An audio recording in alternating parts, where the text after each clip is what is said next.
Good morning, class 7th. I am your science teacher. Today topic is heat.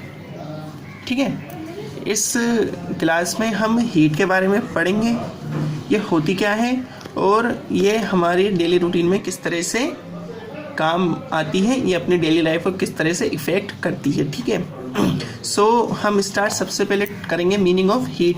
Heat का meaning क्या होता है ना। Meaning of heat, heat is a form of energy. देखो, heat energy की ही एक फॉर्म है which can be transfer from one object to another object. Heat क्या होती है, ये एक ऑब्जेक्ट से दूसरे ऑब्जेक्ट में ट्रांसफ़र हो जाती है। तो हमने अभी तक क्या डिस्कस करा कि heat is a form of energy. Heat energy की ही फॉर्म होती है which can be transfer from one object to another object. ये एक ऑब्जेक्ट से दूसरे ऑब्जेक्ट में इजीली ट्रांसफ़र हो जाती है। Due to heat transfer the object either become hot और कोल्ड। देखो, जब अपनी हीट कोई ट्रांसफ़र होती है ना एक ऑब्जेक्ट से दूसरे ऑब्जेक्ट में, तो वो दूसरे ऑब्जेक्ट को या तो हॉट मतलब गर्म कर देती है या कोल्ड मतलब ठंडा कर देती है। मतलब कुछ लोग ऐसा समझते हैं कि अगर हीट ट्रांसफ़र होती है तो वो हमेशा दूसरे ऑब्जेक्ट को हमेशा ही गर्म करती है। ऐसा नहीं है, ऐसा सोचना गलत है। हीट जो होती है अगर वो एक ऑब्जेक्ट से दूसरे ऑब्जेक्ट में ट्रांसफ़र होती है ना, तो वो ऑब्जेक्ट को या तो हॉट करती है या कोल्ड करती है। देखो किस तरह से, देयर टेम्परेचर आइदर इंक्रीज और डिक्रीज। या तो जो ऑब्जेक्ट में जो हीट ट्रांसफ़र हो रही है उनके ऑब्जेक्ट के जो टेम्परेचर हैं आइदर इंक्रीज मतलब या तो इंक्रीज हो जाते हैं। अगर उनके टेम्परेचर अगर इंक्रीज होते हैं तो ऑब्जेक्ट कैसे हो जाएगा, हॉट गर्म हो जाएगा, या डिक्रीज अगर उसका हीट ट्रांसफ़र हो रही है, अगर उसका टेम्परेचर डिक्रीज का मतलब होता है घटना। अगर उसका टेम्परेचर घट रहा है तो ऑब्जेक्ट कोल्ड हो जाएगा।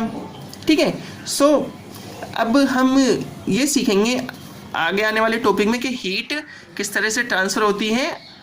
ठीक है, so heat flow from the object with high temperature toward object with low temperature. देखो, हीट का ये यूनिवर्सल ट्रूथ है, हीट के लिए हमेशा ही सच होता है कि हीट जो होती है ना वो हमेशा जहाँ ज़्यादा टेम्परेचर होता है, जहाँ ज़्यादा टेम्परेचर होता है, जहाँ हाई टेम्परेचर होता है, वहाँ से फ्लो करके वहाँ से ट्रांसफ़र होती है किसमें, जहाँ पर टेम्परेचर कम होता है, जहाँ पर टेम्परेचर लो होता है।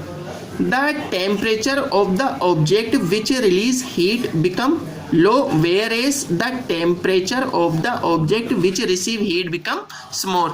देखो इसका मतलब क्या है, जो अभी आपने रीडिंग करी, जो ऑब्जेक्ट अपनी हीट रिलीज करता है ना तो उसका जो टेम्परेचर है वो क्या हो जाता है, कम हो जाता है, क्योंकि हमेशा ही हीट ज़्यादा टेम्परेचर से कम टेम्परेचर की तरफ ट्रांसफ़र होती है। अगर वो ज़्यादा टेम्परेचर से लो टेम्परेचर की तरफ ट्रांसफ़र होगी तो जो गर्म ऑब्जेक्ट है वो भी ठंडा होना शुरू हो जाएगा।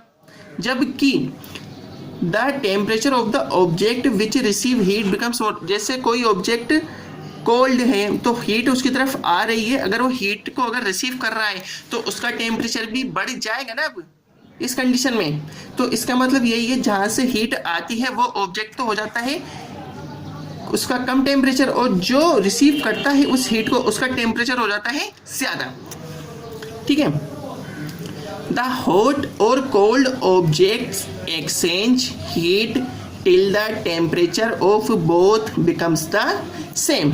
देखो, हॉट और जो कोल्ड ऑब्जेक्ट होते हैं ना वो हीट का ट्रांसफ़र या हीट एक्सचेंज जब तक करते हैं जब तक कि उनका टेम्परेचर सेम नहीं हो जाता।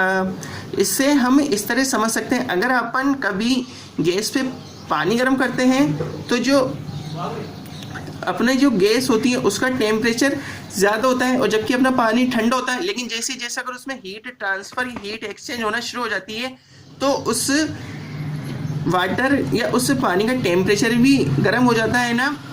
इसका मतलब क्या है, पानी भी गर्म हो जाता है और वो एक पॉइंट एक टाइम ऐसा आता है जब वो पानी भी गर्म होना बंद हो जाता है। उसका मतलब क्या है कि उनमें गैस और हीट दोनों का टेम्परेचर सेम हो गया। The materials which allow heat to pass through them easily are called heat conductors। देखो, जहाँ से हीट इजीली होकर निकल जाती है ऐसे ऑब्जेक्ट्स को अपन हीट कंडक्टर्स कहते हैं। ठीक है, अब इसके अपोजिट में अपन क्या कह सकते हैं? In opposition the materials which do not allow heat to pass through them easily are called bad conductor of heat और हीट इंसुलेटर। कि जिनमें से हीट इजीली होके नहीं निकलती ना, इजीली होके नहीं निकल सकती है, वो अपने में से हीट को जाने नहीं देते, उसे ऐसे ऑब्जेक्ट्स को हम कहते हैं बेड कंडक्टर्स ऑफ हीट और हीट इंसुलेटर। अब ये आप लोगों को समझना है हीट का जो टॉपिक है, हीट के बारे में जो आज अपन ने पढ़ा है, और ये अपनी साइंस की कॉपी में याद करके लिखना है। और okay, thank you 7th class.